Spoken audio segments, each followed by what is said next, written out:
Scooby-Doo, c'est un dessin animé qui voit originalement le jour en 1969 et qui connaît un succès plutôt retentissant dans les années 80, notamment grâce à son fameux générique. Suite à ça, les réadaptations fusent de tous les côtés quand finalement en 2002 la Warner décide de sortir un film en live action dont elle donnera les commandes à James Gunn, que vous connaissez surtout pour Les Gardiens de la Galaxie ou Les Gardiens de la Galaxie, et engagera pour jouer les personnages des acteurs de films d'horreur pour que ce soit le plus nanardesque possible. J'ai toujours eu un faible pour toi, Sidney. Tant que je t'aurai pas aussi tout le poil, je continue. Bonjour à toutes et à tous, c'est l'ami Cody et bienvenue dans ce nouvel épisode de...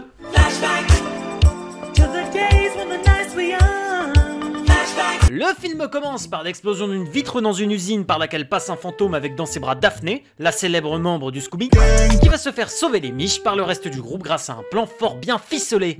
Sammy et Scooby vont sortir de leur tonneau. Toi, tu mets le tapis roulant en marche et ça renverse le gros bidon d'huile. Alerte, plan de merde. Ceci est une alerte de niveau 4. Alerte, plan de merde. Depuis le début, j'ai compris qu'il n'y avait pas de fantôme. Mais c'est pas vrai, dis-moi, qu'est-ce qui a bien pu t'aider? C'est les petits cris de léprechaune, le costume à 2 € acheté sur Wish ou le fait qu'ils rebondissent comme mes bourses bien pleines après m'être fait larguer pour la 3e fois ce mois-ci? Merde! Rappelle-moi Sarah, je vais l'aider à l'avoir ton brevet! Et en passant, hein, si comme l'explique Vera, le mec a un costume rempli d'hélium, alors de 1, si ce costume il est aussi facile à déchirer, alors il aurait dû être percé de part en part par les milliers de bouts de verre qui l'ont traversé, et de 2, bah Daphné elle aurait dû finir à l'hôpital, parce qu'en passant à travers cette fenêtre, elle aurait dû se retrouver avec des milliers de boules verre en plein dans le cul! Fesses! Les bonnes fesses. Donc ce que vous devez absolument retenir ici, c'est Pamela Anderson qui veut sucer Fred. Il y a un chien qui parle. C'est que visiblement l'équipe ne fonctionne pas très bien ou plus très bien ensemble, ce qui va conduire quelques minutes plus tard à la séparation du Scooby Gang dans une scène qui est, pour ma part, absolument déchirante. Je donne Madame. Non, Alors là, non, hein. c'est peut-être moi qui donne madame. C'est ça, je t'aime. Oui, je t'aime aussi. Partez pas. Et nous alors? Ah? Eh bah c'était du rapide. Une phrase que j'entends bien trop souvent. Sarah! Et en vrai j'abuse un peu parce que cette scène de retrouvailles elle se pose en contraste avec la scène d'intro du début parce qu'en vrai elle voulait juste dire que c'est chiant que ce soit la même chose depuis plus de 30 ans. Alors Fred ça va devenir un petit connard arrogant et mégalo. Daphné elle va troquer sa ceinture de luxe contre une noire de karaté pendant que Vera... Je sens que ça va mieux. Oh Vera! Bah c'est Vera quoi! Ouais le problème c'est que Vera normalement c'est une petite intello toute mignonnette dans les dessins animés qui n'a pas de rapport particulier avec les garçons. Sauf qu'ici t'es à Hollywood, donc si tu veux faire jouer une femme avec des airs de geekette à quelqu'un, tu prends dans le rôle Linda Cardinelli qui a cette fâcheuse tendance à être bonne. Bon, après réflexion, je me rends compte que j'ai un dossier entier de photos de cette dame dans mon ordinateur et un historique de recherche du coup plus que douteux, donc je vais laisser tomber ce gag pour cette fois. Donc l'histoire c'est que... Ouais mais juste pour être sûr quand même. Donc l'histoire c'est que tous les compagnons ont été invités par un milliardaire sur son île appelée Spooky Island, qui fait aussi office de parc d'attractions. Ils se rejoignent tous à l'aéroport purement par hasard afin d'y aller, avec un Scooby-Doo déguisé en grand-mère. Autant ouais bah c'est rigolo ce gag, hein. Franchement devant ma télé j'étais comme ça. Le gros chien qui fait wouf wouf! Et on voit sa grosse tête de chien qui dépasse du costume, donc à moins que votre grand-mère soit vraiment très très laide, et dans ces cas-là, je comprends un peu mieux votre apparence, et bah y a peut-être des limites à la connerie aussi! Oh mère grand, qu'est-ce que vous avez une grosse bite! Une fois sur l'île, ils font la connaissance du fameux milliardaire Monty Mondab, qu'on va appeler Mr Bean, parce que c'est l'acteur qui joue Mr Bean, et donc ce sera Mr Bean, et puis c'est comme ça parce que je le dis, et puis parce qu'au passage, je vous baise. Donc Mr Bean s'excuse 1000 fois de les importuner, et leur fait remarquer que tiens, les jeunes gens qui repartent de l'île ne se comportent plus comme avant, et commettent au passage des agressions à main nue en toute impunité. Eh ben je sais où je vais cet été. Le problème c'est qu'on est en mars, putain! Donc là on a le topo de l'enquête, des gens qui se comportent pas normalement, une île mystérieuse avec des employés de parcs d'attractions hyper chelous, avec des enquêteurs sur le terrain qui veulent plus travailler ensemble, ce qui sera une parfaite raison pour qu'ils se séparent afin de créer divers gags en tout genre. Les facilités scénaristiques! Pendant ce temps, Scooby-Doo va subir une tentative de kidnapping par une animation PS1 absolument dégueulasse. De son côté, Sammy essaie de conclure avec la petite blonde qu'il a rencontrée dans l'avion, mais ça s'avère compliqué parce que madame est allergique aux chiens, et que le meilleur ami de Sammy, eh ben c'est un chien, du coup ça va créer plein de situations rigolotes avec énormément de quiproquos. Le gros chien qui pue. Tout ça pour 200 vues. T'es fier de toi? C'est pour ça que je manque la fac. Mon père a eu raison de me jeter dans une poubelle. De son côté, Daphné rencontre un sorcier vaudou qui sacrifie des poulet mort. Je le sais que c'est un poulet mort, petit intellectuel. C'est parce qu'il a plus de tête que tu dis ça? Dont on n'entendra plus jamais parler par la suite parce que ces scènes seront coupées. Donc ce segment n'a aucune importance. Les précédents événements vont mener les trois compères à se retrouver dans un château purement par hasard pour enquêter et retrouveront au passage Fred et Vera qui étaient là purement par hasard, mais une série de pièges mortels se déclenche à base de saucisses possédées par le diable purement par hasard. Allez, c'est bon, j'en ai marre de cette vidéo de merde, ça a aucun sens. C'est bon, allez, hop, c'est bon. Allez.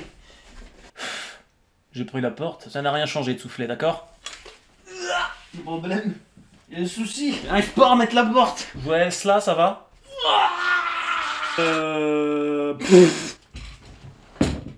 Elle est bien là où elle est. Donc, j'avais été où? Après des combats contre des saucisses maléfiques, il découvre que c'était un nain. Personne de petite taille! Qui était derrière les manettes à la solde d'un des grands méchants du film que je n'avais pas présenté depuis le début et qu'on va appeler cliché dévalorisant toute une communauté pour faire rire les occidentaux, numéro 167, accompagné de son fidèle subordonné. Le Mysterio sous stéroïdes? Le moment est venu de faire appel aux gros muchachos. Il découvre au passage un artefact secret au milieu d'une pièce sans garde qui leur fait comprendre que le méchant lave le cerveau de ses victimes pour en faire de parfaits soldats à sa solde. Ce qui rend la situation gravissime vu que tous les habitants de l'île pourraient subir le même sort. Pourquoi pas?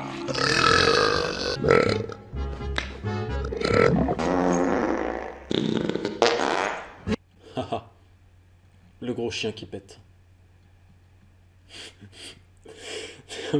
Non mais il a pété. Je peux pas me retenir. En exclusivité.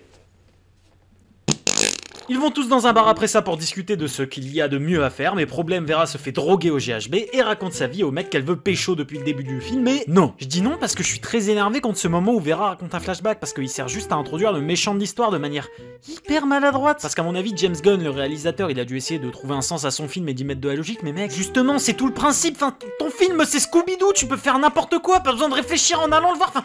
Et puis en plus, tu penses que t'as quel genre de public au juste? Je suis admiratif envers cette petite nuance de bleu et de noir qu'il arrive à confondre pour former ce magnifique arc-en-ciel qui dépeint la vie de ses personnages. Le gros chien qui pète.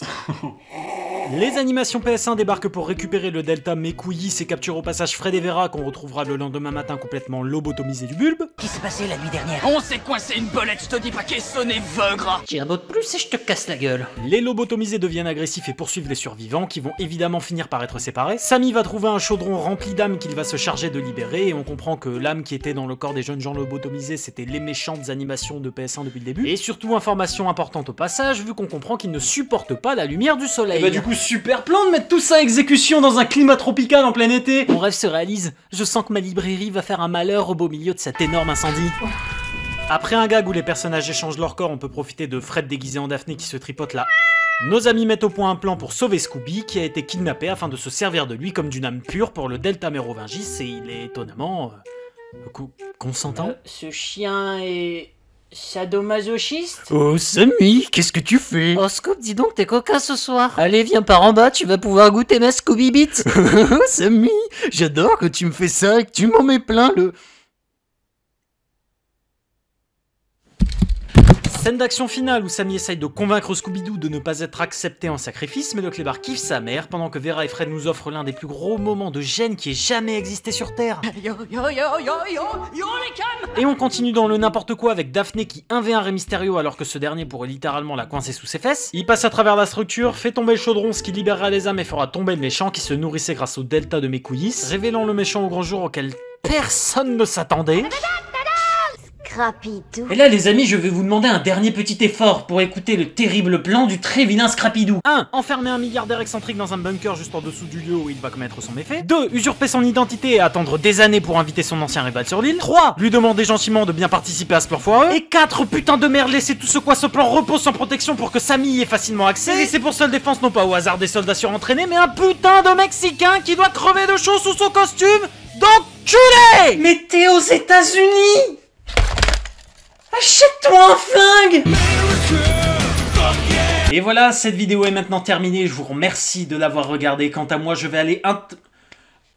Cette vidéo est maintenant terminée, je vous remercie de l'avoir regardée. Quant à moi, je vais aller monter un plan sur 5 ans pour intoxiquer mon chat au lait maternel. C'était l'ami Cody, on se retrouve une prochaine fois pour un nouvel épisode de...